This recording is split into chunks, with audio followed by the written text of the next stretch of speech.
tanggal lahat ng monetization tools mo kapag nilabag mo ito. Kaya panoorin at tapusin ang video na ito para hindi ito mangyari sa iyo. Ang pinakamabigat na violation na pwede nating makuha dito sa Facebook as a content creator ay ang community standards violation. Our community standards. These are our rules against unsafe content such as depictions of violence, encouragement of hate, or adult nudity. A page or profile's access to monetization tools can be removed after a single violation of community standards. Malinaw na malinaw guys, na isang violation lang natin dito sa community standards sa Facebook ay matatanggalan tayo ng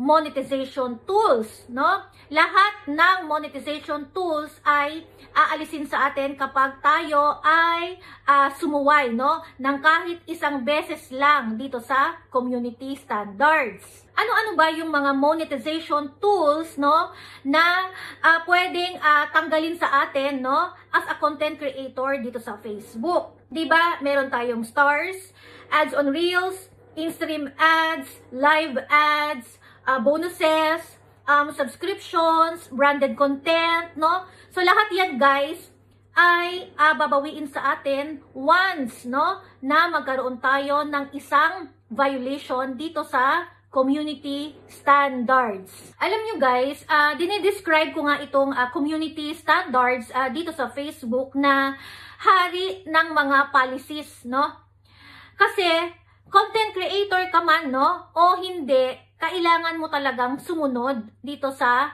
community standards, As long as, gumagamit ka ng platform, kailangan mo itong sundin. Malaki kasi guys ang sakop ng community standards, Sakop niya yung ibang mga policies dito sa Facebook, Kasama dyan yung partner monetization policies, yung content monetization policies, at lahat ng policies dito sa Facebook, Kaya nga, isang pagkakamali lang natin as a content creator, dahil nga nagmo-monetize tayo, ng ating account, isang paglabag lang natin dito sa community standards, lahat ng monetization tools na binibigay sa atin ni Facebook, lahat yan ay babawiin sa atin. Kaya nga 'di ba guys, maraming mga kapwa natin content creators, ang nade-demonetize, dito sa Facebook. Dahil isang kamalian mo lang, isang pagkakamali mo lang, ay talaga namang babawiin sa iyo lahat yan ni Facebook or ni Meta. At kapag lahat ng monetization tools natin ay binawi sa atin ni Facebook or ni Meta, dahil nga lumabag tayo sa community standards, ng isang beses lang, kahit isang beses lang, hindi na natin yan guys alam kung kailan ulit yan maibibigay sa atin, Hindi natin alam yan, hindi natin kontrolado yan. Kaya nga sinasabi ko sa inyo na itong community standards ay napakabigat na violation kapag tayo ay nakatanggap nito, So, pwedeng ilang buwan yan, Pwedeng taon, na hindi maibabalik sa atin yung mga monetization tools natin. Or kung mabigat talaga yung ginawa nating violation, sa community standards, pwedeng hindi na tayo bigyan ulit or hindi na maibalik sa atin yung mga monetization tools na binawi sa atin.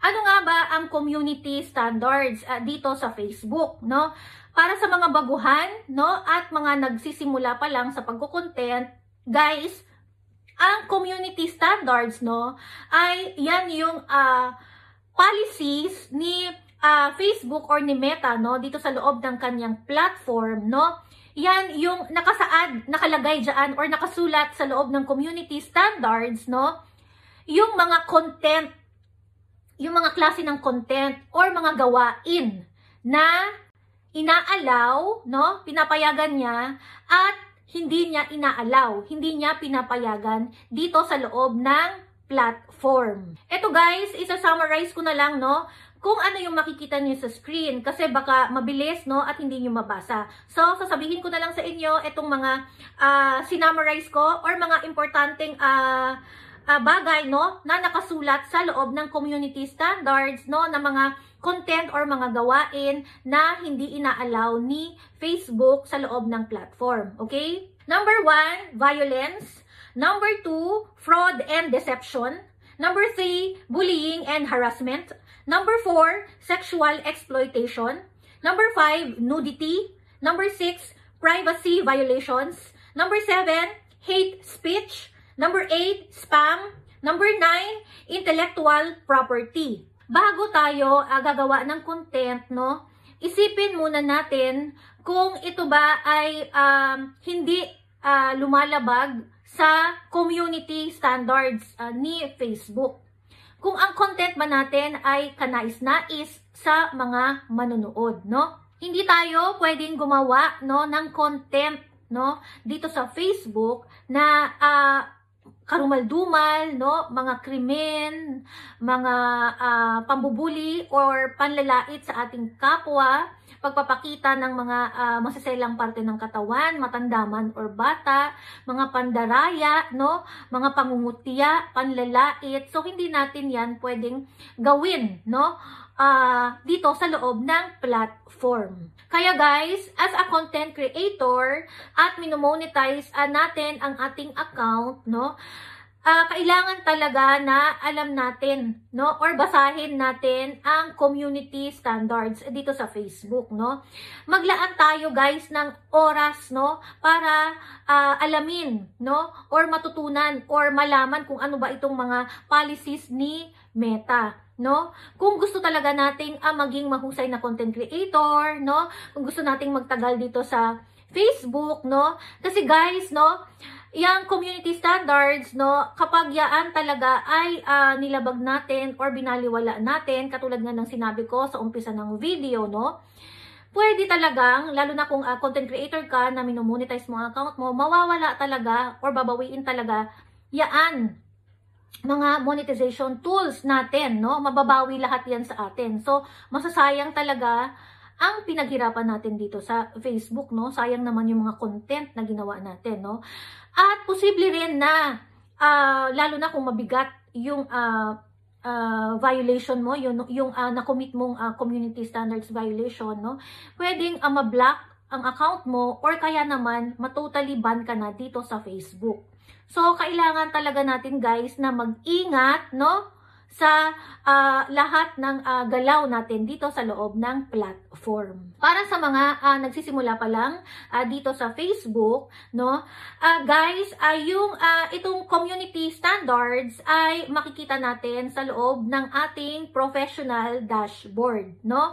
Yan ay nasa ilalim ng monetization tools, no. Makikita niyo yan sa loob ng ating creator support, no. Nandiyan yung mga policies ni Meta, no? Nandyan yung community standards at iba pang mga policies. I hope guys, naipaliwanag ko ng maigi, no, yung topic natin sa video na ito at sana ay naintindihan nating lahat. Paki-share na lang din guys itong video natin para naman makarating pa sa iba pa nating mga kapwa content creators.